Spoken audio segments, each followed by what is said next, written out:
जितने आस्था चैनल पर कथा सुन रहे हो, जितने फेसबुक और यूट्यूब पर सुन रहे हो, बहुत सावधानी से सुनना। तो जिनकी यहाँ संपदा की कमी होती है, वैभव की कमी होती है, लक्ष्मी की कमी होती है, प्रतिष्ठा की कमी होती है, धन की कमी होती है, श्री शिवाय नमस्तो, श्री शिवाय नमस्तो।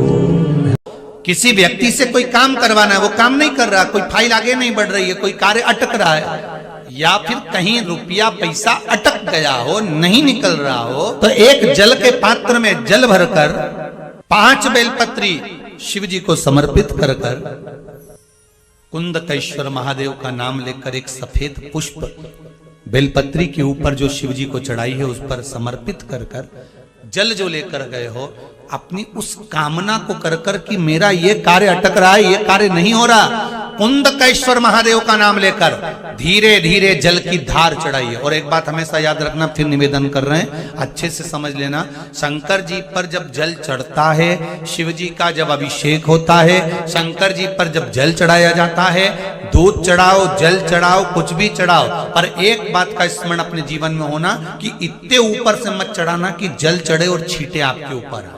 बहुत ध्यान दीजिएगा।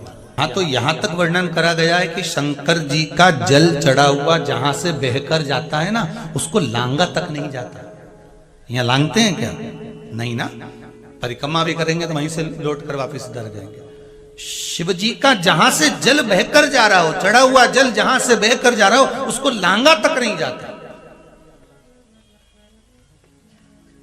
और कई लोग बड़े बड़े आनंद में शंकर जी पे इतनी ऊपर से जल चढ़ाएंगे तो वो छींटे पूरे अपने ऊपर आना चाहिए, शरीर पर आना चाहिए। नहीं नहीं, उसका दोष है महाराज, उसका दोष है। आप भगवान को अगर जल चढ़ाओ, दूध चढ़ाओ, तो मान लो अगर जैसे एक सरल भाषा में समझ लो और अच्छे से, कि जैसे ये शिवलिंग है शंकर जी का, ये शिवलिंग है, और आप जल चढ़ा रहे हो तो इतनी ऊपर से छोड़ोगे तो पानी का छींटा तो अपने ऊपर आएगा, पर वही जल, वही दूध, वही सामग्री आप शिवलिंग से थोड़ी सी दूरी बनाकर अगर आप समर्पित करेंगे तो बाबा उसको स्वीकार भी करता है और आनंद की अनुभूति भी होती है, कार्य में सिद्धता भी आती है, कार्य में उसकी सिद्धता भी होती है। अब तुम तो ऊपर से छोड़ रहे हो जिससे वो पानी तुम्हारे ऊपर ही आए, तो वो एक अलग प्रसंग है, बोलिए एक अलग विषय।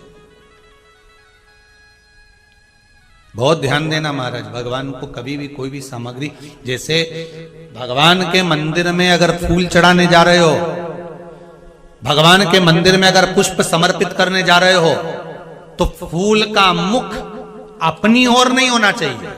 फूल का मुख कहां पर होना चाहिए? जम के बोलो जरा, भगवान की ओर।